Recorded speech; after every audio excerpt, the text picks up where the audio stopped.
Assalamualaikum warahmatullahi wabarakatuh. Selamat pagi kelas 9. Bertemu lagi dengan Pak Irfan di pembelajaran kemuhammadiyahan. Dan kali ini kita akan masuk di bab kedua, yaitu kepribadian Muhammadiyah. Nah, kita lanjut. Semoga kalian dalam keadaan sehat walafiat ya. Oke. Nah, kepribadian Muhammadiyah. Coba kalian baca 10 detik.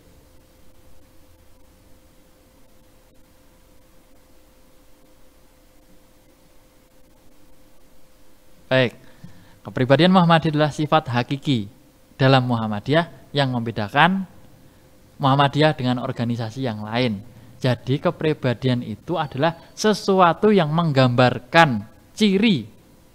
Misalnya kepribadian kalian, kepribadiannya Tanto itu orang yang kalau misalnya bicara itu mesti senyum-senyum dulu. Nah, misalnya.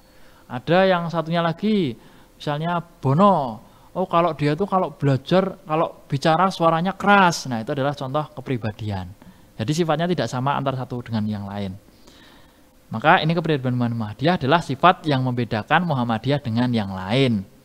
Nah, ini merupakan ideologi yang disahkan pada Muktamar ke-35. Muktamar itu adalah forum musyawarah 5 tahunan yang diadakan oleh Muhammadiyah. Tahun 1962 di Jakarta. Fungsinya apa? Fungsinya kepribadian Muhammadiyah itu sebagai landasan, pedoman, dan pegangan bagi gerak langkah Muhammadiyah. Jadi gerakan, aktivitas, perilaku yang ditunjukkan oleh Muhammadiyah itu mengacu pada kepribadian Muhammadiyah. Itulah dasarnya. Selanjutnya, latar belakang. Kenapa Muhammadiyah perlu membedakan diri dengan organisasi yang lain agar Muhammadiyah tidak disama persiskan dengan organisasi yang lain? Kenapa? Contohnya, zaman dulu beberapa tahun yang puluh tahun ke belakang itu banyak tokoh Muhammadiyah yang menjadi anggota Masyumi. Nah, sehingga banyak masyarakat luas itu yang menyamakan Muhammadiyah dengan partai politik Masyumi. Padahal Muhammadiyah bukan partai politik. Maka di sini diperlukan adanya kepribadian Muhammadiyah agar apa? Agar orang tidak menyamakan Muhammadiyah dengan yang lain. Meskipun di Partai Masyumi pada waktu itu dihuni oleh tokoh Muhammadiyah, tapi Muhammadiyah bukan partai politik atau partai Masyumi. Itu ya. Oke. Yang kedua, sehingga perlu pembeda. Maka pada zaman Fakih Utsman itu pernah berpidato yang judulnya apakah Muhammadiyah itu? Sebenarnya apa sih Muhammadiyah?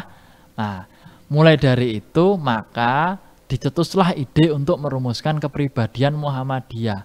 Biar ketika ditanya Muhammadiyah itu apa sih, kita bisa menjawab dengan yang jelas itu. Nah, matan itu isi, nggak pakai n. Kalau mantan itu sesuatu yang wajib dilupakan itu ya, atau ya sudah berlalu. Itu. Matan isi kepribadian Muhammadiyah itu mencakup satu.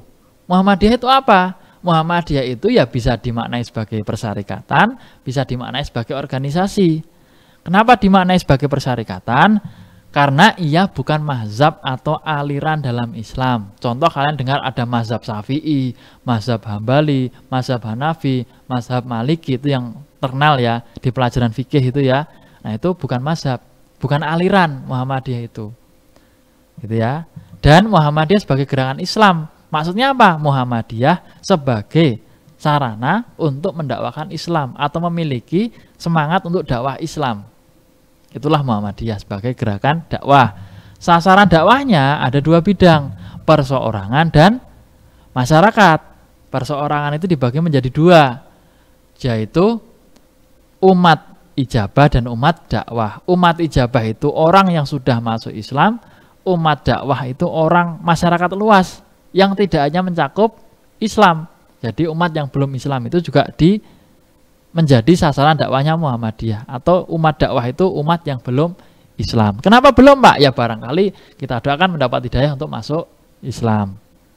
Nah, selanjutnya ada dasar amal usaha. Di sini ada dasar-dasarnya itu apa? Yang dipedomani apa? Dan juga pedoman amal usaha. Dalam menjalankan amal Muhammadiyah atau amal usaha Muhammadiyah, sekolah, rumah sakit, panti asuhan itu harus mengacu pada dasar dan pedoman yang ada di kepribadian Muhammadiyah. Jadi tidak bisa bertentangan. Yang jelas pedoman dan dasarnya itu harus sesuai dengan Al-Quran dan As-Sunnah. Itu harus dipegangi. Maka bukan Muhammadiyah kalau tidak pernah memperlihatkan atau tidak pernah mendasarkan setiap aktivitasnya kepada Al-Quran dan Sunnah. Maka Muhammadiyah tidak boleh melakukan aktivitas yang bertentangan dengan ajaran Islam. Nah, itulah anak-anak semuanya isi dari kepribadian Muhammadiyah. Pak Irfan sampaikan secara singkat agar apa? Agar kalian bisa memahami sedikit-sedikit, lama-lama menjadi gunung gitu ya. Sedikit-sedikit ilmu kalian pelajari, kalian pahami, insya Allah lebih bermanfaat daripada banyak langsung Pak Irfan sampaikan tapi malah nanti akan membingungkan seperti itu. Terima kasih anak-anak semuanya, dan besok kita akan lanjutkan ini, sifat dan nilai kepribadian Muhammadiyah. Jadi silakan ini dipelajari agar besok kita bisa sambung untuk pembelajarannya. Terima kasih, Pak Irfan tutup. Wassalamualaikum warahmatullahi wabarakatuh.